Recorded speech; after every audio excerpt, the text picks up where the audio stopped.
Assalamualaikum warahmatullahi wabarakatuh. Hai anak-anak hebat. Selamat pagi. Kembali lagi di Cikgu Channel.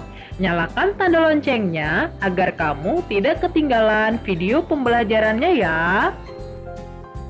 Sekarang kita akan belajar tema 2, subtema 1, pembelajaran 1.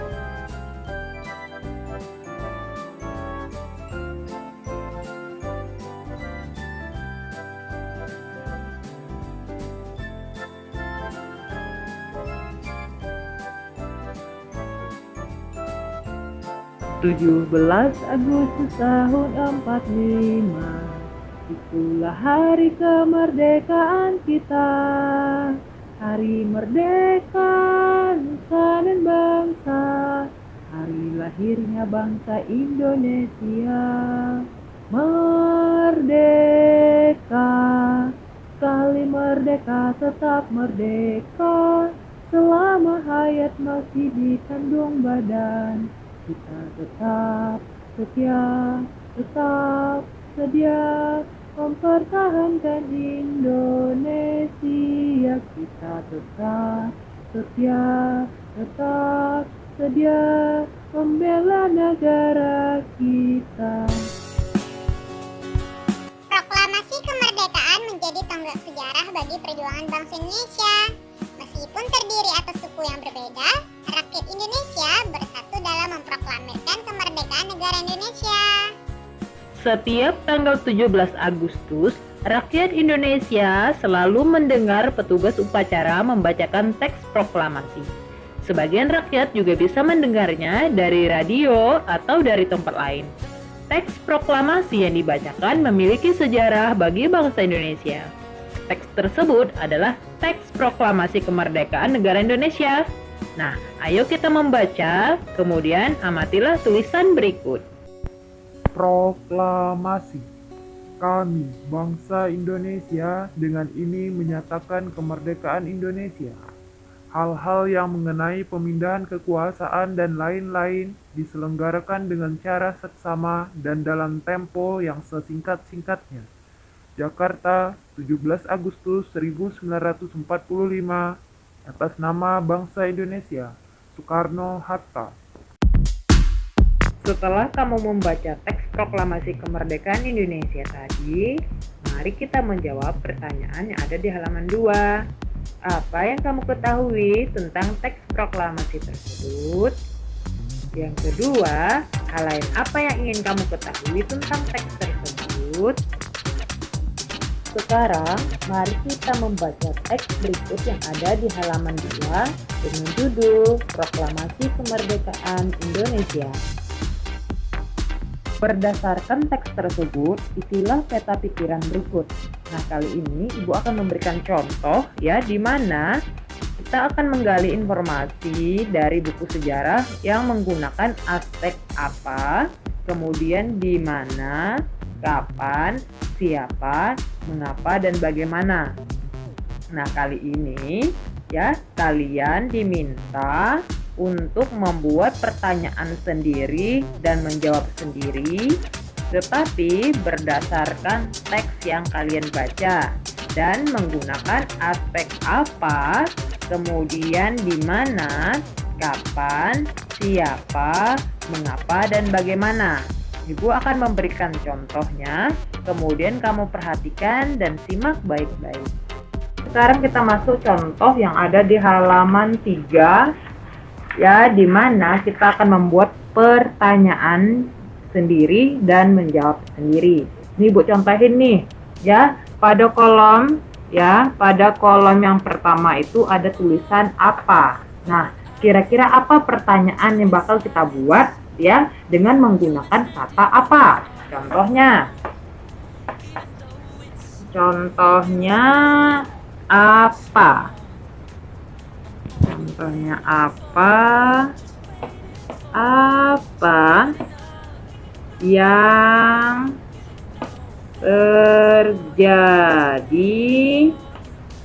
pada tanggal 17 Agustus 1945. Nah, ya, tadi kamu sudah menggunakan kata apa ya pada awal, apa yang terjadi pada tanggal 17 Agustus 1945. Nah, kamu jawab sendiri. Jawab. Ya, jadi yang terjadi pada tanggal 17 Agustus itu ya adalah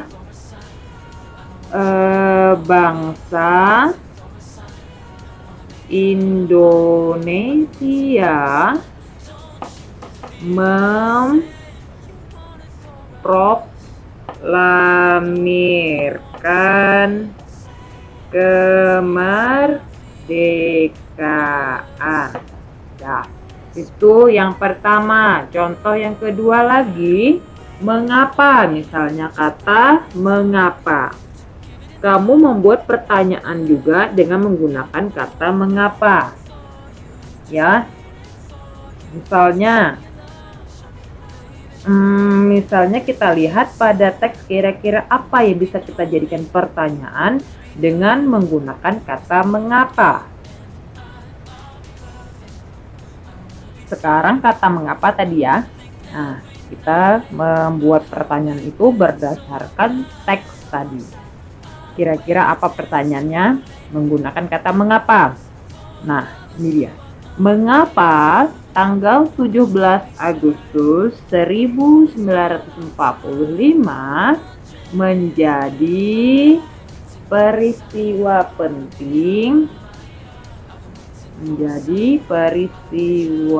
penting bagi bangsa Indonesia.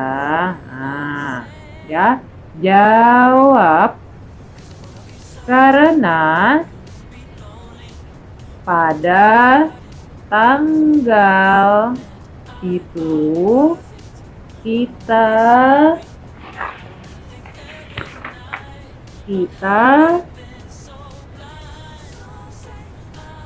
bisa membebaskan diri dari penjajahan ya bangsa Jepang. Nah, untuk selanjutnya ya kata siapa, kemudian bagaimana, kapan dan di mana. Anak ibu bisa membuat pertanyaan sendiri, kemudian menjawab sendiri. Kita coba ya.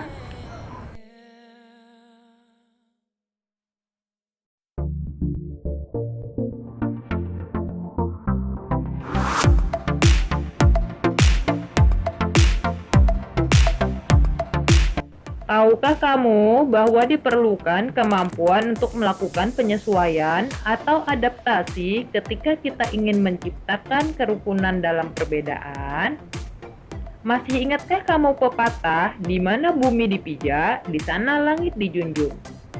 Kita perlu menyesuaikan diri dengan keadaan setempat agar kita bisa diterima dan hidup berdampingan dengan damai. Hal itu juga berlaku pada tumbuhan. Agar kelangsungan hidupnya terjamin, maka tumbuhan harus mampu melakukan adaptasi sesuai dengan kondisi lingkungannya. Nah, bagaimana cara tumbuhan beradaptasi? Ayo kita pelajari. Sekarang, ayo mengamati. Bacalah teks berikut dengan cermat. Tahukah kamu bunga teratai? Iya, kamu sering melihat bunga teratai. Tanaman ini tumbuh di air. Agar dapat menyesuaikan diri, tanaman ini memiliki akar di bawah air. Tangkai daunnya tumbuh menjalar sehingga daun teratai dapat mengapung di air. Bentuk daun teratai bundar dan lebar. Fungsinya adalah agar daun dapat menyerap cahaya matahari sebanyak-banyaknya. Hal ini akan berdampak saat penguapan air dan berfotosintesis. Daun teratai memiliki larutan yang bermanfaat sebagai pembersih daun. Teratai memiliki batang dengan rongga di dalamnya. Rongga ini berfungsi untuk membawa oksigen ke batang dan akar. Nah, meskipun akar berada di dalam air, akar masih tetap dapat bernapas. Tumbuhan di sekitar kita beraneka ragam. Keragaman itu dapat disebabkan oleh lingkungan tempat hidupnya. Beberapa tumbuhan mempunyai ciri khusus yang membedakannya dengan tumbuhan lainnya. Ciri khusus tersebut digunakan untuk memenuhi kebutuhan hidup dan menyesuaikan diri dengan lingkungannya. Nah, proses penyesuaian diri terhadap lingkungan itu disebut adaptasi. Seperti tumbuhan, manusia memiliki cara berbeda dalam beradaptasi. Contohnya, apabila kita berada di tempat yang baru, maka kita perlu menyesuaikan diri dengan keadaan setempat agar kita bisa diterima dan hidup berdampingan dengan damai. Perbedaan yang ada bukan untuk dipermasalahkan, namun untuk disyukuri. Tuhan menciptakan kita berbeda-beda agar kita saling mengenal dan saling menghargai. Sebab perbedaan merupakan anugerah. Demikianlah pembelajaran kita hari ini. Sampai bertemu di pembelajaran berikutnya ya. Assalamualaikum warahmatullahi wabarakatuh.